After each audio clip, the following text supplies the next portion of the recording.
Hello, Miami. This is 305 Sports Now, your home podcast and channel for all things Miami sports related. I am Will, and as you can tell, if you've been living under a rock, you know we're very, very close, okay? You're very, very close to national signing. This episode is recording on Tuesday, but you know by the time you watch this episode, it's officially 12/20, and that means the dotted line has been signed for a lot of your Miami Hurricanes, and the drama, the flips, the no flips, are they coming, they're not coming, that's all going to be answered in the next and tomorrow and next few days as well. But who better to talk about recruiting, flipping, and players than your favorite host of Cafecito and Canes, John. How's it going, John? How you doing?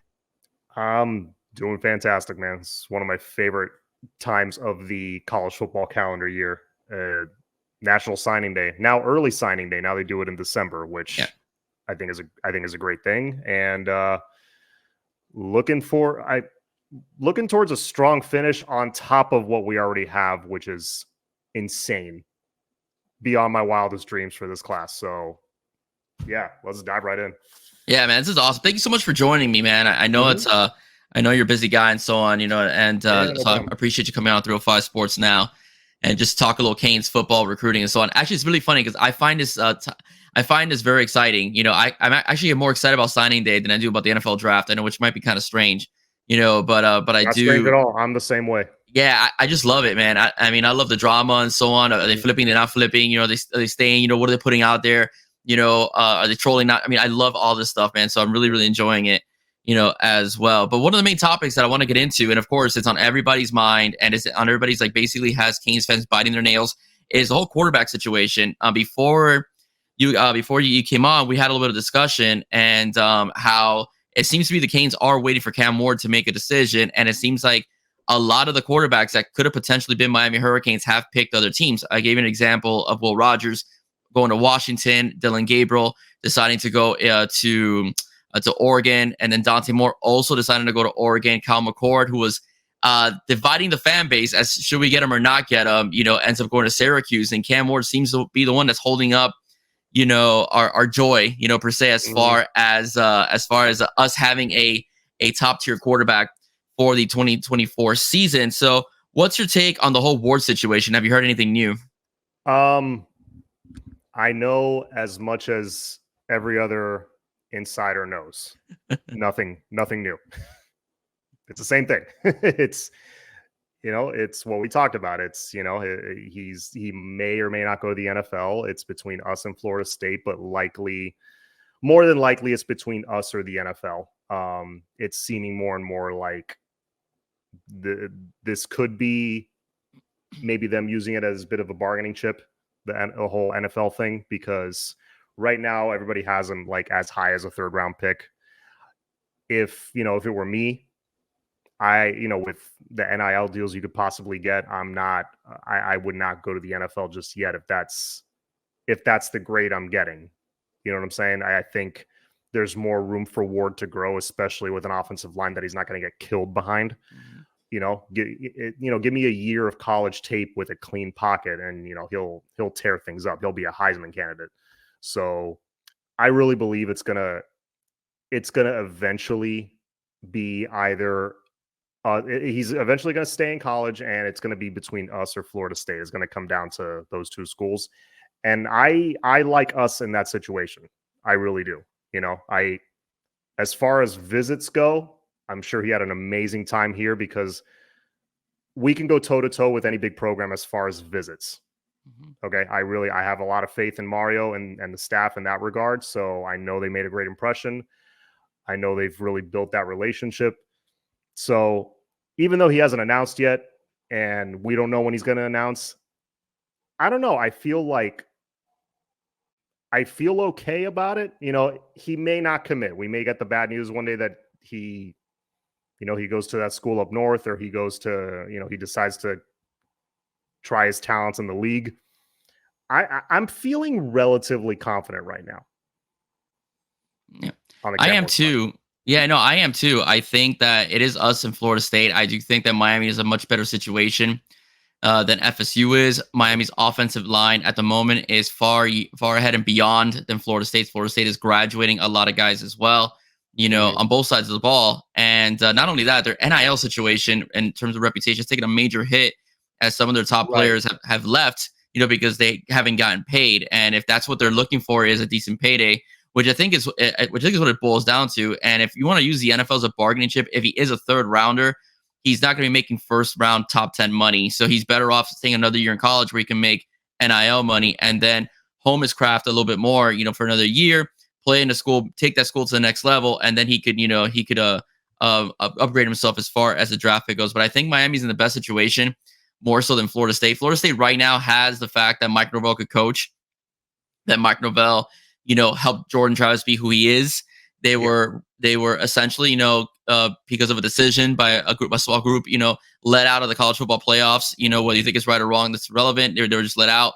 So they could sell him on that Florida State's future at the moment is here more so than Miami's probably more ahead of them. Even I don't think so. I think Miami's a quarterback away, but Miami at the moment has a better receiving core of young guys that they could throw to. Johnny Wilson and Keon Coleman are gone. They're going to go to the league. Miami has, Jacoby George, Xavier Restrepo. They have Nye Carr coming in, Chance Robinson coming in as well, JoJo Trader coming in as well, Jeremiah Smith coming in as well, hopefully, if that's the case. Ray Joseph, I can't forget him. Ray Joseph, Robbie Washington, let's not forget him too.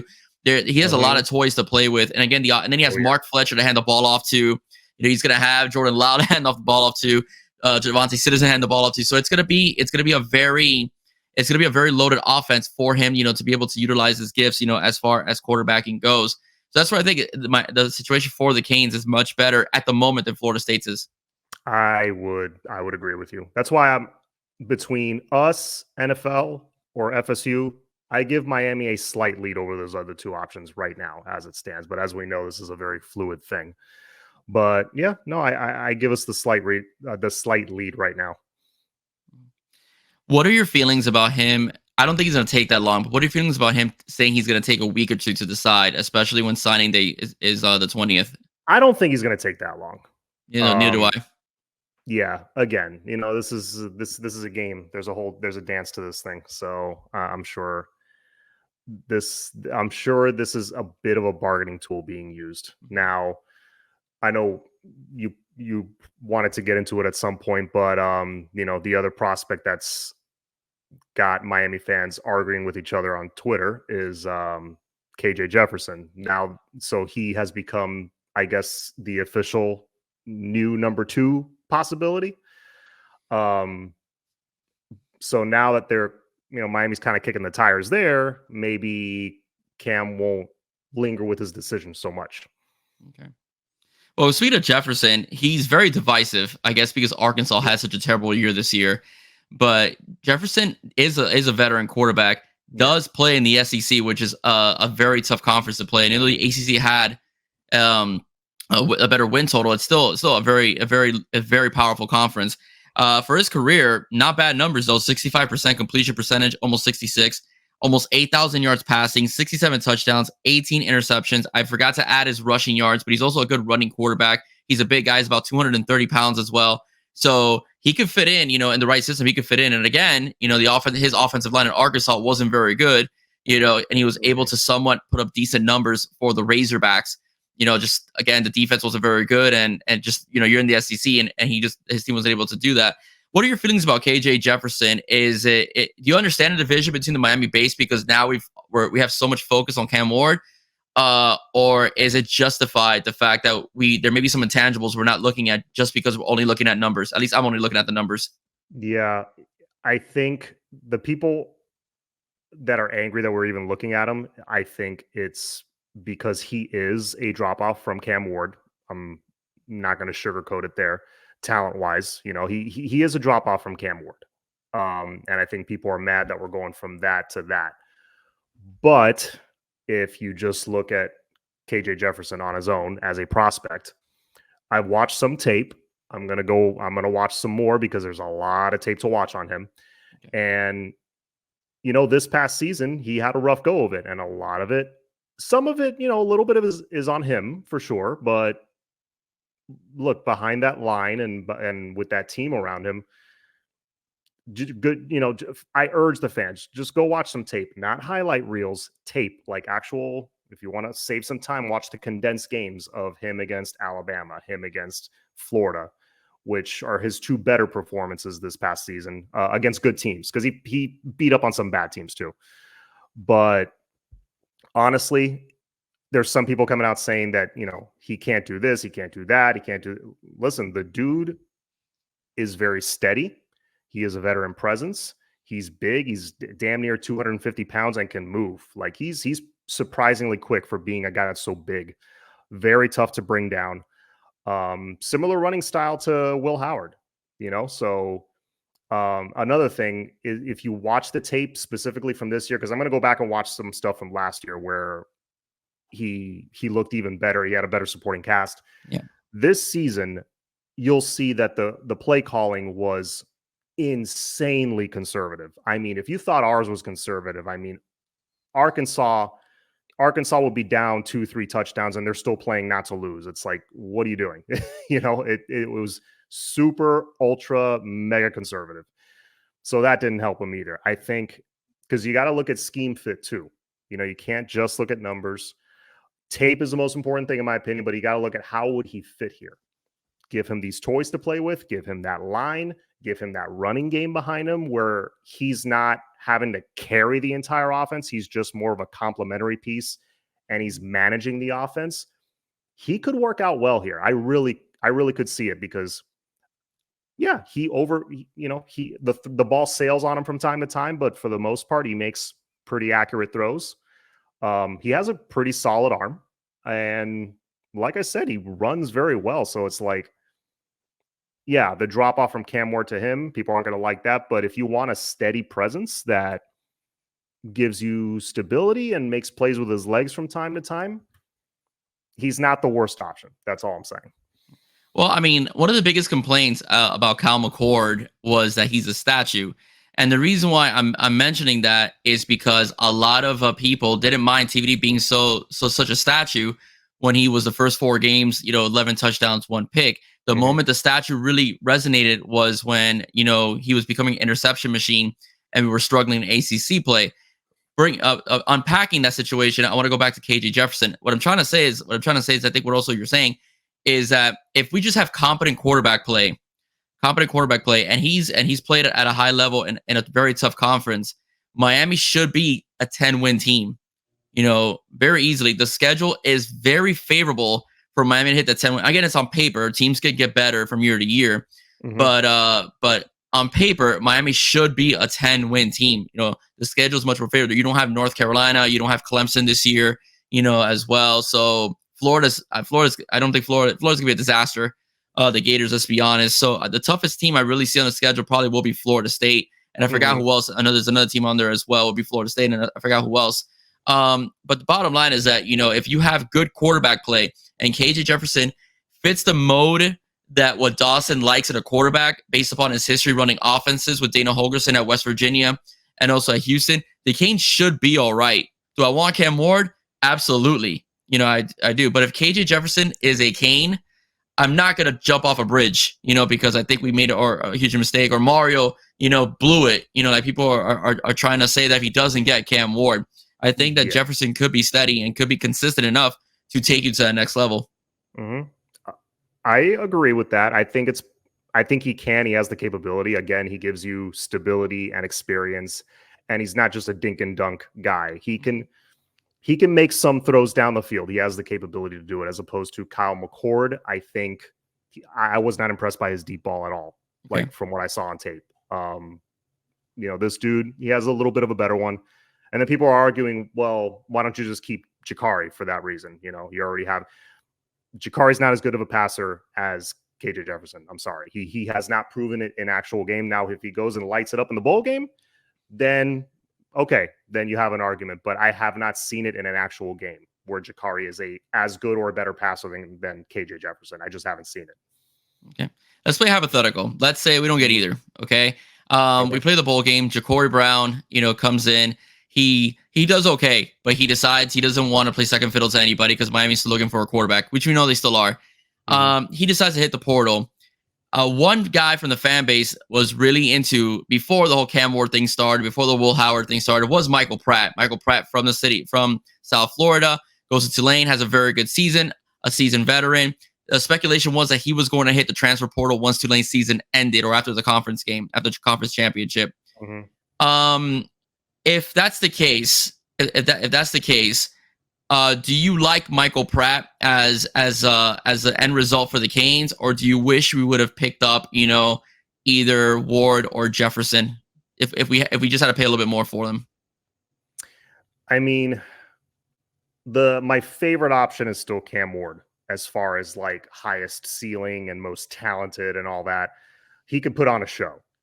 Michael Pratt is more of that gives you stability kind of guy, but Michael Pratt is he's pretty athletic, and watching his tape, what stood out to me, the word that comes to mind is very smooth, very, he's confident, he's calm, he's accurate, good leader, and athletic enough to run with the ball when needed. He doesn't do it super often. He's not going to run for 100 yards in a game, but he's, he can pick up some first downs and make some plays with his legs as well. And I noticed Pratt's also not indecisive. He's just very confident leader kind of guy is what I get from Pratt. So if it were to be him again, I don't know. I know he's opted out of the bowl game, and I don't know if he's made it official that, he's going to the draft. I know he said he's going to be, I think he said he was going to start prepping for the Senior Bowl or something like that. Let's see. Oh, I was reading it here. Pratt declared for the 2024 NFL draft after the season and is currently preparing for the Senior Bowl. Okay, so he has actually declared. Okay, I didn't know that. Okay, thank you for bringing that up. I didn't even know that. Yeah, I wasn't sure if he had officially said it. Yeah, no, he officially declared for the draft. Okay, so I didn't know that. Thank you for breaking that. No problem. Would I have liked him as an option to answer your question? Yeah, no, he was honestly my third option right behind Ward, or honestly could have even been my second option right behind Cam Ward. Like I thought that much of Michael Pratt. I think he's legit. All right, moving on now. We're gonna go into signing day. Okay. So who are you looking forward to seeing sign? Who are you looking forward to seeing sign as far as like who's one of your favorite guys in this 2024 class that you're happy is gonna officially put pen to paper? Aside from the obvious, like big, like box office names, one dude that should be a box office name, and I don't know why he's not, is Artavius Jones. Artavius Jones, his ceiling is just like, to me, he has none. He's an absolute freak athlete, freakishly strong, freakishly fast for a defensive tackle. That is a dude that he reminds me of, the old school guys like Cortez and Russell Maryland, Jerome Brown. He reminds me a lot of those guys. And now you're bringing in a guy like that. You've got Reuben Bain already. We already know what he can do. He's already shown us just a glimpse of it in his freshman year. 7.5 sacks, tied for the team lead. Light work for him. And then you got also Justin Scott, of course. You got who else? The guy from last year, Josh Horton. You got some real talent already in that room, and then possibly more to come tomorrow. But yeah, Artavius is just such a nice piece to put next to those guys. I can't wait. But yeah, he's a dude that I'm really looking forward to. Another guy very underrated on the offensive side of the ball, Elijah Lofton. Dude played like every position. He's so well rounded. He's what the scouts call just a straight up football player. He does everything right. He exciting to watch, extremely physical. That dude's going to be a nightmare. Kind of like what Jaheim Bell was for FSU this year. I see Elijah Lofton playing a similar role for Miami, once he's developed and he's ready to take that step and, take that mantle, so to speak. So those are two particular guys that, aside from the big obvious names, those are two guys I'm extremely excited about that the fans, I think, should be more excited about. I'm excited to see Cam Pruitt. Cam Pruitt has one of the quickest first steps, once the ball is centered to the quarterback that I've seen. He is going to be a nightmare on blitz packages. when Lance Guidry calls him. So I'm excited to see Mhm. him as well. Very smart kid, very good student as well. Understands the game of football. He's electric. Okay, I will say as far as defensive side of the ball goes. On the offensive side of the ball, I do agree with you. I like Elijah Lofton a lot. I really do hope they utilize the tight ends much better this upcoming season than last season. He is a freak. You could use him in run plays if you want to, as well. He Mhm. could block as well, which is what Mark Cristobal wants out of his tight ends anyway. He can catch balls deep. He can go up the middle, do crossers down the middle of the field. So I'm really excited to see Lofton and Cam Pruitt on the field. And of course, you have the obvious, the JoJo traders, the Nye Cars, the Chance Robinsons that. But I think of those two, Cam Pruitt is one I'm definitely dying to see just blast through Mhm. offenses, and Elijah Lofton in a physical situation, 1-on-1, catching the ball, making guys pay for trying to cover him. Yeah. Another guy I really like that I just remembered is Hellcat, Chris Wheatley Humphrey. Yes, underrated by the way, Oh, extremely grossly underrated. underrated. It's Three it's star it's a with 2,000 yards. it is a crime how underrated he is. I think he was averaging 20 yards a carry at one point this season. Yeah, that dude is he's one like there's speed and then there's like elite speed and then there's he like that he's gone. That's there's a couple guys on this team that have that kind of speed. It's now going to be him and it's going to be Chris Johnson. We know what kind of speed he has. Burchard, I think, has close to that speed. Ray Joseph close to that speed, but he has the wiggle, the shiftiness. Yeah. Yeah, we're bringing in a lot more of those guys, like on top of size, because Mari always says it has to look a certain way. Yeah. Mario's bringing in the height and weight of these guys. I mean, look at Melendez, who we just got a commitment from, 6'2", 225 as a 16-year-old. Yep. Benching 400 pounds. Like, we weren't getting athletes like that in the last decade. And yeah, he's getting guys that look the part, but he's also getting guys that have the speed to match. You're finding more of those, those guys that have that Devin Hester, Philip Dorsett kind of speed. I'm not saying, Devin Hester's a Hall of Famer. I'm not saying they're going to be that. They might not. We don't know. But that kind of speed, that straight line speed, we've been kind of missing that at the skill positions. Yeah, I completely agree with you. I'm very excited to see him as well. Like I said, a running back room is going to be absolutely insane. It really is. Stupid. I'm really again. I can't fathom how you don't reclassify his star when the kid rushed for 2,000 yards this season and a boatload of touchdowns. Doesn't matter, man. It really doesn't matter. You got to give the guy his due. You got to give the guy his due. I mean, you really need to. I mean, I'm with you. It's not easy. The choir. I agree with you. It's a flawed rating system. Yeah. There's going to be guys that slip through the cracks. There's going to be guys that they play at really small schools, and they maybe don't respect the competition that they're playing. Yeah. Listen, you don't put up those kind of numbers if you're not really, really good, or at least really, really fast. And we already know he's bringing in some crazy speed. Yeah, Larry Bluestein said it best on Donald's show, Locked on Canes, when he said that the thing with a lot of these people who create these composites, they go by reputation and they really don't actually go, to the games and watch these kids play, and like he gave the example last year, which everyone thought was a crime, that Ruben Bain was not a 5-star athlete. And the reason why they didn't give him that star is because he was 1.5 inches shy of what they expect, because they go by combine stats of the NFL. It's really interesting how they grade a lot of these high school football players. They use an NFL method to do that instead of looking at, the actual, the eye test per se, as far because everyone knows Ruben Bain was not a 4-star recruit. The guy had almost 100 sacks by the time his career ended at Central, and Central played some of the top best teams in the whole state of Florida. So it was ridiculous. So Hellcat gets 2,000 yards, even if you're at a small high school. South Florida football is still very good. Wherever you're at, and to not give that kid his 4-star, which we all thought he was going to get it. We all talked about it. He was going to get his 4-star once the senior season kicked through.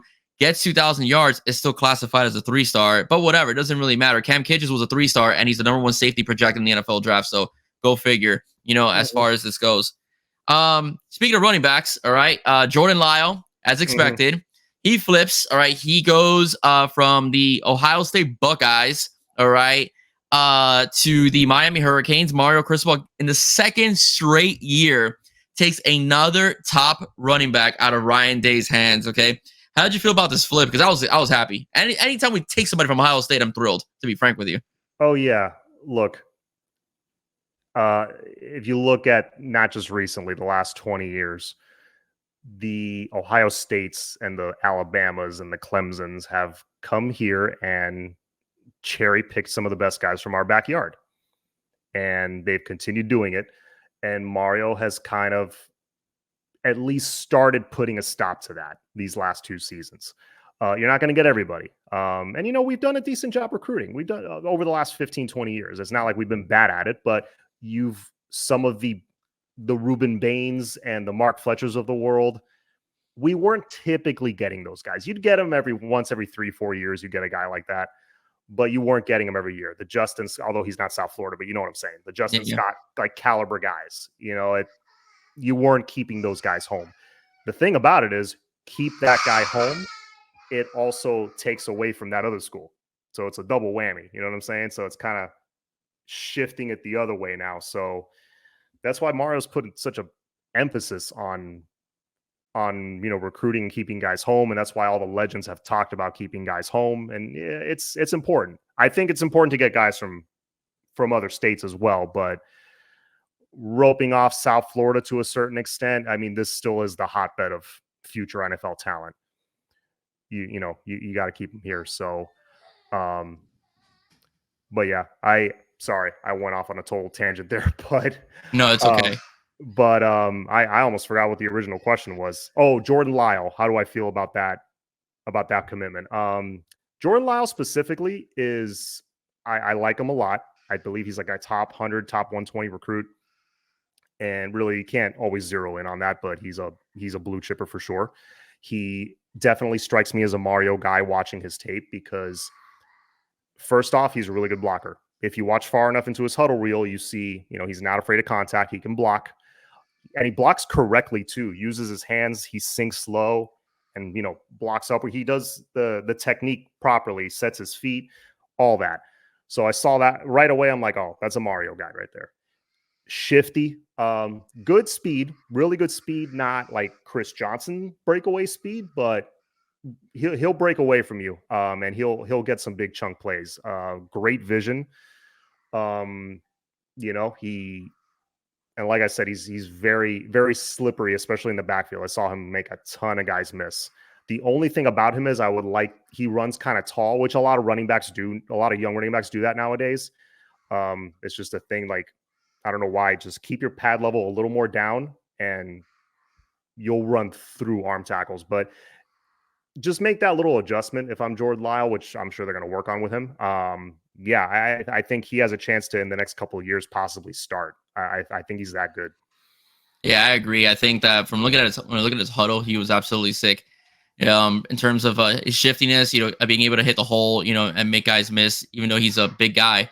He did make a few guys miss. Very tough to tackle as well. And we saw what happened this year with a guy who's tough to tackle, Mark Fletcher. Those guys get in the end zone. He's gonna be a guy that gets in the end zone. A good pass catcher as well. He was actually, you could use him in the passing game if you'd like to, as well. So I was very impressed with him. If Kevin Riley does flip, it's still not official yet. It's rumored that he might. He's a good guy to have gotten, because they're kind of similar runners in terms of style. I think Riley might be a little bigger. I don't remember. I don't have the weights and size in front of me, but as far as like, their style of play, the physicality, the blocking and so on, both Lyle and him are very similar as running backs go. But I'm happy. We got another guy again. We're building a good stable of running backs. When Miami was elite, especially in the early 2000s, they had basically a rotation of running backs that, no matter what happened, there was never a drop off. Back in the days, when you had Frank Gore, you had Clinton Portis, you had Willis McGahee, there was no drop off. And we're getting to that point right now that, damn, it's Chris Johnson. It's like we're getting to that point, like instead of like, oh, thank God Mark Fletcher's off the field. We're moving past, those days. Yeah, no, for sure. You need that rotation, and Mario plays such a physical style. And not just during the season, but in the off season, it's his strength, the strength and conditioning, the preparation for the season, his program, it's grueling on guys, it's I think part of the reason why certain guys over the last 2 years have not stuck around it is no joke what he puts these guys through. But you saw the results. We out physicaled pretty much every team we played. Even in our 5 losses, I think we outgained our opponent in 4 of them. Yeah. In 4 of the 5 losses, if I'm not mistaken.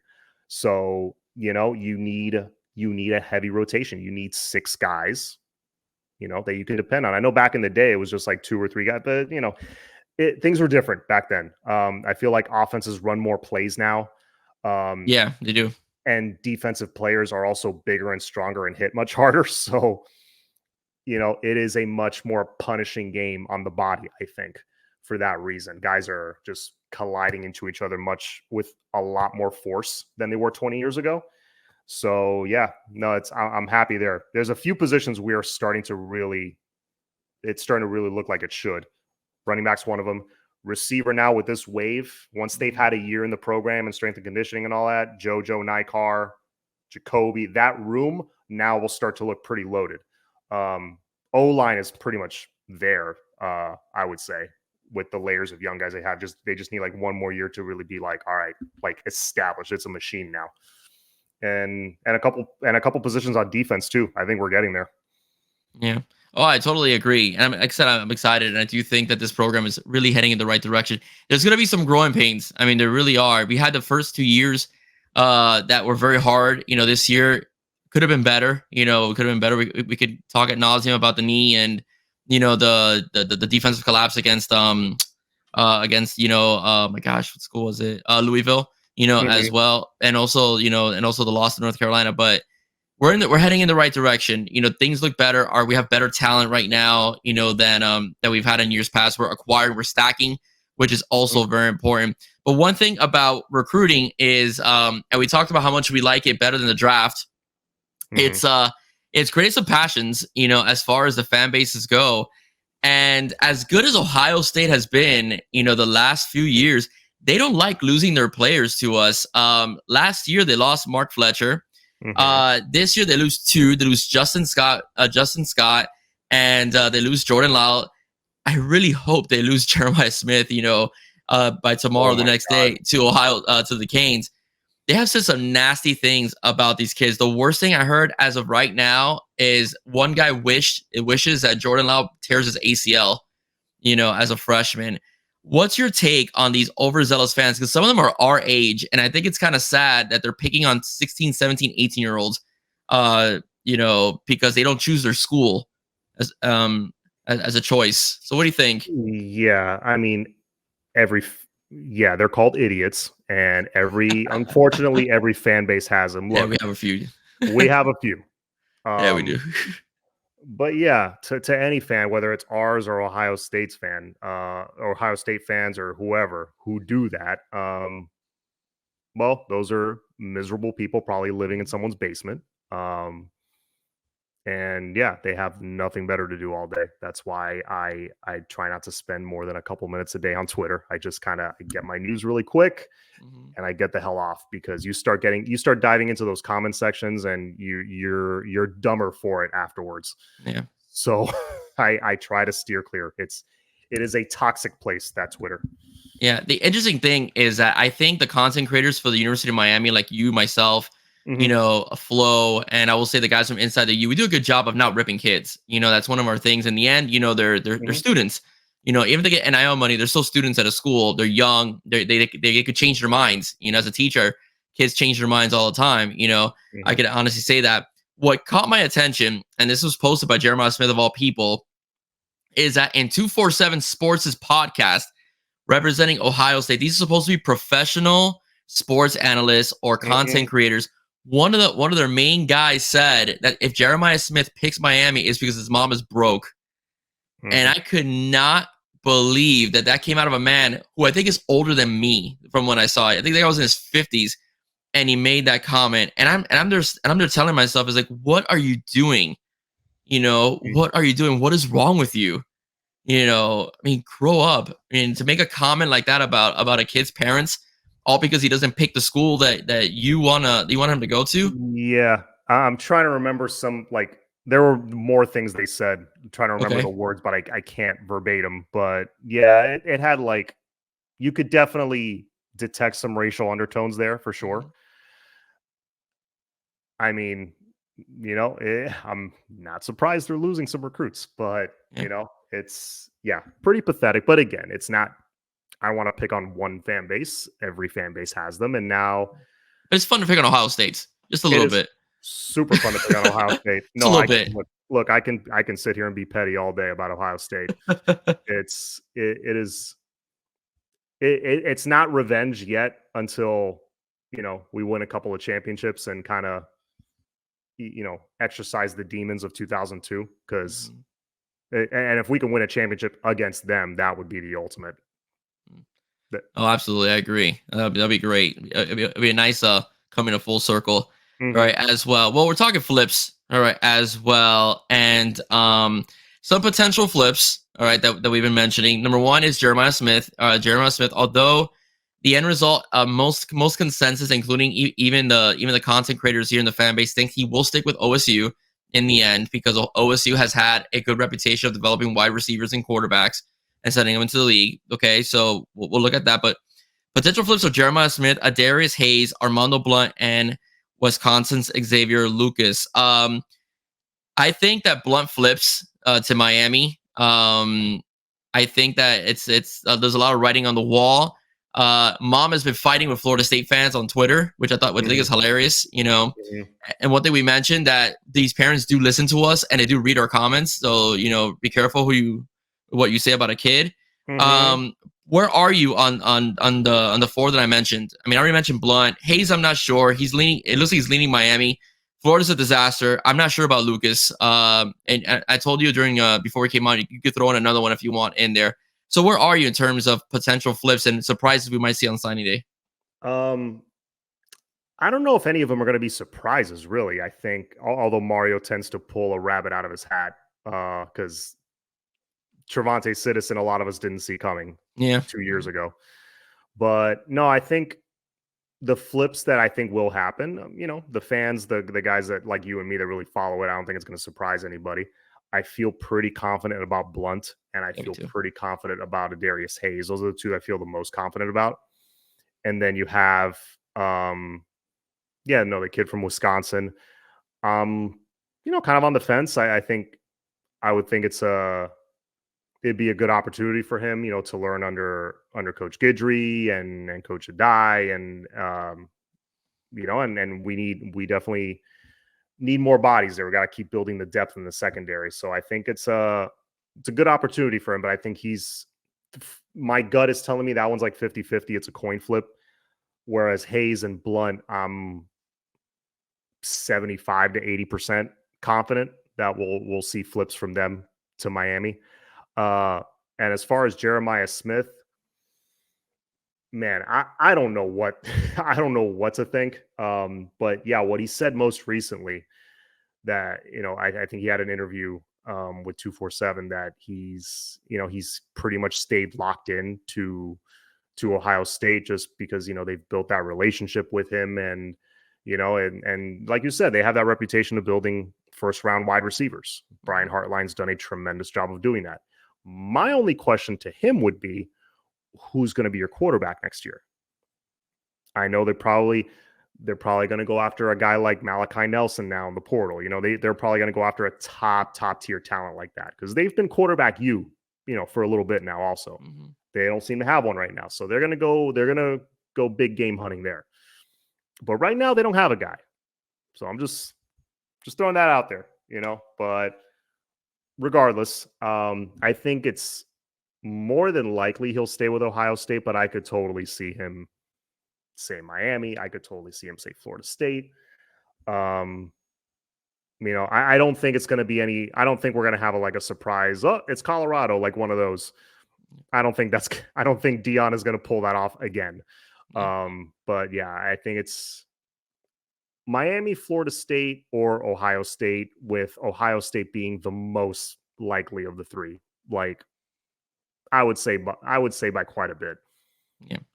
Yeah, I think Ohio State. I think he stays at Ohio State. I wouldn't be Mhm. surprised if he flips, though. To be frank with you, I think that I could see any scenario, honestly. yeah, It's with the way he's been sold, the fact he's playing with JoJo traders, Zaquan mhm, Patterson's also coming as well. Miami looks like it's heading in the right direction, especially if they get that quarterback. And I do like our guys. I like Judd Anderson. I like Emery Williams. I love Luke Nickel. From the 2025 class, I think he's the more put together quarterback of the three spoken about. So I do like the future of the quarterback room of the Canes. The way I see the quarterback that we're getting now in the portal is a stopgap guy to let those guys develop, learn the system, learn how the college game works, and then throw them into the fire. So Cam Ward would be that guy to assist those young guys, into the future. But you're right. Right now, Ohio State doesn't have a quarterback. They do produce them. They do have Aaron Noland, who's gonna come in. He's not gonna start, obviously, as a true freshman, but he come in. He's talented, quarterback out of Georgia. So we'll see what happens. But I do see I see him still staying at OSU based upon the fact that Marvin Harrison is a top 5 pick in the NFL draft, and Jeremiah Smith is gonna start. At least get on the field for sure. This season he's too good of an athlete, too good of a freak. But I wouldn't be surprised if he does flip to Miami. That's for sure. I agree with you on Hayes. I think with the turmoil that's going on in Florida, although Hayes looked like one of those guys that's locked in, I do think that with Vincent Schaefer's moving on, I do think they're making room for a guy like Hayes to come in. So I do see that scenario if flipping in Miami's favor. And I'm not sure about Lucas. He's been very quiet, so I'm not very sure about Xavier Lucas. So that flip, I'm not sure about. Okay, anybody else you want to throw in there? He's not technically a flip, but Zay Mincy is another one I have my eye on. He is, I watch his tape, and the word that comes to mind is polished. That dude's elite. I love Zay Mincy. If we can get him into the fold, with the guys that we're already bringing in and the guys we already have in that room, he would fit perfectly. And can play a little corner, can play a little safety. He can, he's got kind of both down. So that's one that I'm keeping my eye on. The crystal balls have had him to Florida pretty much the entire time. And from what I've heard, at least from the Miami standpoint, that, we've kept at it with him. We haven't given up on Zay, and a flip there or a commitment from Zay Mincy to Miami also would not surprise me. Yeah, it wouldn't surprise me either. Like I said, Florida's in turmoil right now, so I don't see why he would commit there. To be frank with you, I think there's more stability with Miami. Adai has put guys in the NFL, both in Georgia, and he has Cam Kitchens and James Williams in a position to play, to be drafted. One, first round, the other one possibly. I'm projecting second or third just because of his physical intangibles, being James Williams. So I do think that and look at two guys that are in the NFL now. Yes, Tyreek Stevenson, that's right. Both making plays, Tyreek Stevenson and DJ Ivey. And Ivey, they're doing very well. Yeah, they're doing very, very well. Tyreek is having a very good year with Chicago, so that's phenomenal. So yeah, they're looking at that the same way that people look at the wide receivers. Well, look at the cornerbacks right now for Miami. Exactly. and what their coaching staff is doing. And that's why Mario was brought in here too. It's not just developing young kids for college football. It's getting them to that next level, and you have, a Hall of Famer as your defensive line coach, as well. And you have a national champion, as your defensive back coach, as well, who's actually an underrated recruiter. He's a quiet guy. He's not one of those guys that, does all those interviews and stuff like that, like Guidry and Dawson do, but he's out there, and talking to guys and maintaining relationships with them and, seeing how they're doing. He's relentless as a recruiter. That's why he was, I think when we got him, I think he was recruiter of the year, if I'm not mistaken, the year that he signed with Miami to Jamil Adai. Either recruiter of the year or runner up. I think runner up, yeah, one or two. He was one or two. Like he was definitely one or two. So he's building that relationship. So if Zay Mincy does align himself with Miami, I'm not surprised. If he goes to Florida, I'm not surprised either because of LG McCray and the distance between the university and his high school. But the bottom line is, he's a guy that you could get, and you pair him up with Saquon Patterson, you are going to have a nasty safety duo. I mean, nasty because Saquon Patterson is a beast, man. He really is. As far as getting to the ball, you could also play Saquon at the slot if you wanted to as well. He's that good of an athlete, as well. But Zay Mincy, I think is a bit more. You could use him as a corner more so than Saquon. But nonetheless, you use both. So they're both very diverse players as far as, they're not just, stuck being safeties. You know, one. So I like Zay. When I first saw Zay's huddle, I was like, we gotta get this guy. I don't care what you have to do. Get this guy. I mean, he is going to make your team so much better. He's elite, man. He's elite. He is. I like him. Those are the kids we used to lose to Alabama. That's the kind of kid we used to lose to Alabama. That's when that helicopter will land and they would sign on the dot with Nick Saban. It's not happening anymore. Yeah. No, and look, in the past, we would get occasionally we'd get a Tracy Howard, number one corner in the country. Occasionally we get actually that helicopter thing. That's I think that was Gervin Hall. Yeah, it was actually trying to get. Gervin Hall was a blue chipper, man. He was. He just we just didn't develop him, and or I don't know what happened. Just didn't work out. But yeah, it was on top of not getting those guys, keeping those guys at home consistently enough. It was also not developing them and not getting the right guys to fit the culture. It's a few things that work there, but yeah, it starts with keeping up more of those guys home, and we're doing that. And also, if you look at these first 2 seasons, the players that have done the best are the guys that Mario has brought in.